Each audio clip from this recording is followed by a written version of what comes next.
It was the 6th of June 1991 and 43-year-old Pennybell lived with her husband Alistair Bell in Barker's Wood near Denham, Buckinghamshire. They had moved into this lovely family home in October 1987.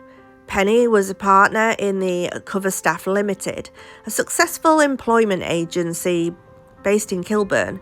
Penny was also the mother of two young children, Matthew, who was born in 1978, and Lauren, who was born in 1982.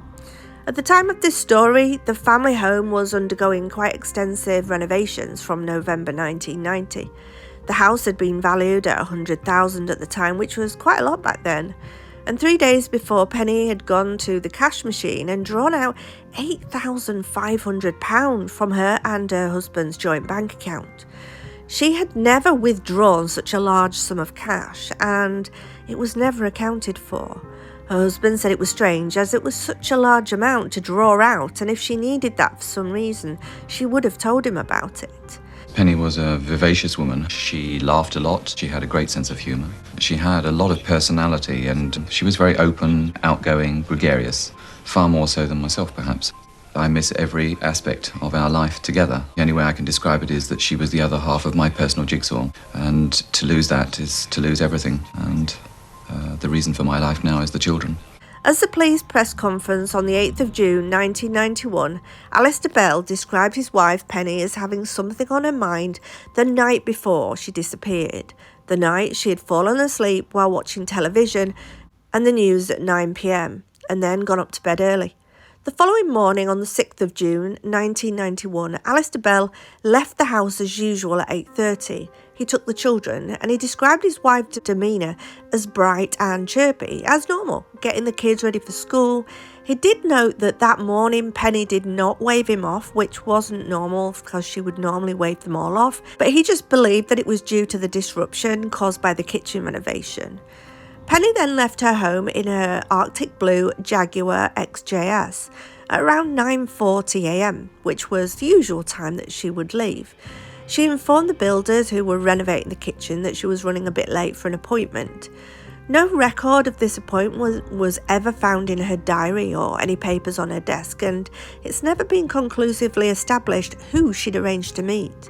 It had been suggested that she could have been collecting someone from the railway station, as a train arrived at the station at 9:50. An electrician, who was the last person to speak to Penny Bell, described her demeanour as normal and casual as she left. A witness saw a man waiting by a brown or bronze coloured car, and he got into a blue Jaguar XJS at 9:50 a.m. on Fulmer Common Road. The witness, who was walking her dog, said that she was sure the driver of the Jaguar was Penny Bell, and the man getting in was described as about 5'10", tall and aged about 48. Penny's usual route to her office in Kilburn was along the A40, but it was in Greenford, shortly before 10:30, that a lorry driver saw a car like Penny's. Miss Lamport remembers a blonde woman driving very slowly along Greenford Road. There was a male passenger. She was looking as though she was trying to park the car, but the gentleman kept correcting her steering. I presumed it was a new car for her, so she was learning how to cope with it. After a little while, it seemed safe for me to overtook. I saw a gentleman with his hand on the steering wheel. He was wearing a gold chain on his right wrist. A third witness came forward 6 months after and claimed that he saw Penny driving into a car park with a passenger, mounting an appeal for help, which he ignored. It was believed that Penny Bell was murdered at around 10:30 a.m. She was seen motionless in the driver's seat of her car in Gurnall Leisure Centre car park at 11 a.m.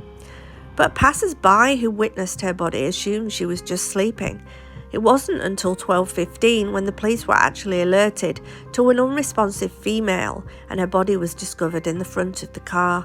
She had been stabbed more than 50 times in the chest and arms with a 3 or 4 inch blade, in what police were describing as a frenzied attack, a crime of passion due to the amount of times she'd been stabbed. It doesn't take that many times to kill someone. It was overkill. A forensic investigation determined that the killer had stabbed her from the passenger seat of the car before exiting the car and frantically stabbing her from the driver's side. At the time, the leisure centre had been busy, with many people going about their day, visiting the leisure centre and parking. The car park had 153 spaces and was almost full. There was poor visibility that day, which obviously aided the killer, and the car was parked in front of a high hedge perimeter, which made it easy for the perpetrator to escape unseen, and was blocked from view from the front. Wallpaper samples for the proposed decoration of Penny and Alistair's bedroom were found laid in the centre console of the car. They had been posted by Laura Ashley to Pennybell's home and had not been shown by Penny to anyone until that morning. Now, during the investigation, my suspicions were based on the person that was closest to her due to the crime of passion, the fact that the wallpaper samples were out as if she was showing them, and who would be interested. Police believed that the killer would have been heavily bloodstained following the murder, but no witnesses came forward to say that they saw anyone covered in blood at the time or at the scene. A witness, Patricia Parry, did say that she see a car leaving the Gunnell car park at speed and driven erratically around that time. It followed her along Ruislip Road east into Cockatoo Avenue, where it overtook her. The police investigation determined that Penny was a happily married and successful businesswoman who could find no reason why anyone would want to kill her.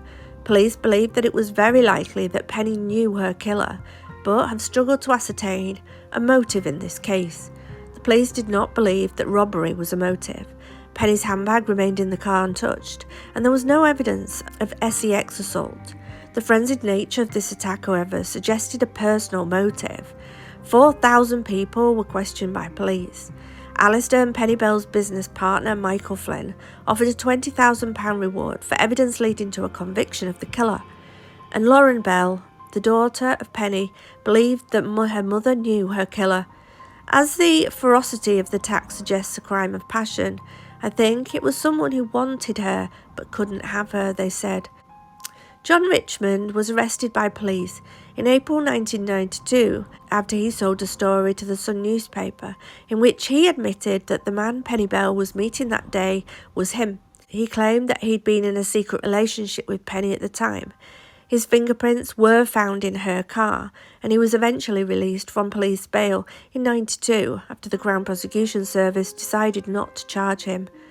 The police investigation then wound up, with John Richmond being described as completely in the clear, and police interviewed Richmond again in December 1994 after he claimed Penny was killed by an assassin and that he'd been paid $30,000 by the man behind the murder to keep quiet. He claimed he knew the identity of the murderer because he was asked to recommend a hitman to carry out a knife attack, but didn't know Bell was the victim. Police also examined Pennybell's husband, Alistair, as a suspect. He had inherited the bulk of his wife's estate as well as a £200,000 life insurance payout. However, they find no evidence to link him to his wife's murder, and he had a verified alibi of being at work in Shaftesbury Avenue in Harlow on the morning of the 6th of June 1991. Pennybell had worked as a Samaritan in 1982, and police explored the idea that the killer was someone she maybe had counselled, but the line of inquiry did not identify any further suspects. In 2003, police were performing forensic DNA analysis on bloodstains found at the scene. Robert Napper was interviewed in 2008 following his conviction for the 1992 murder of Rachel Nichol, but there was no evidence linking him to Pennybell's murder, and he was cleared of any involvement.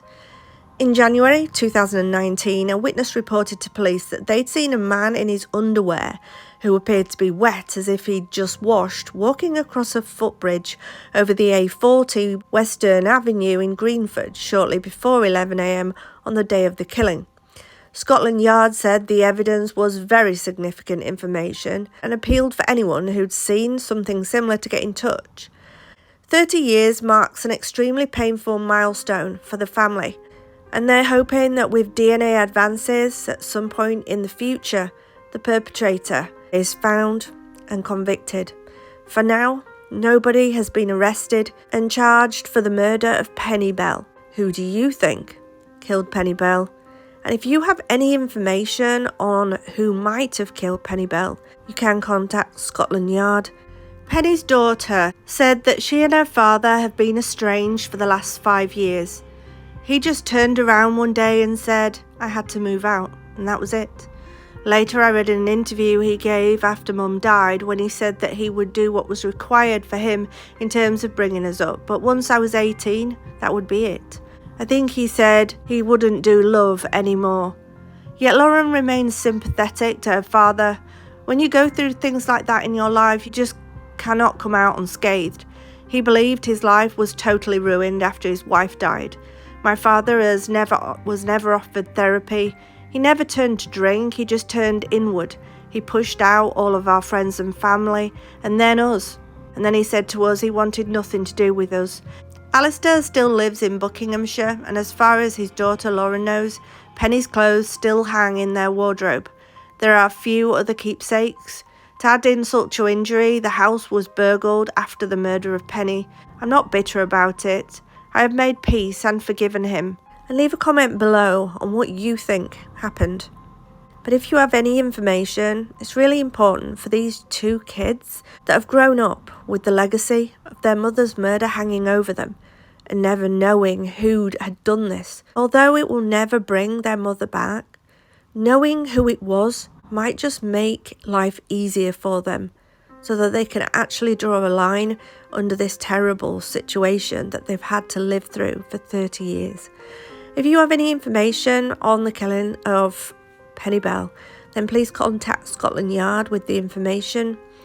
Leave a comment below on what you think happened, and I'll be back with you again soon. Bye for now.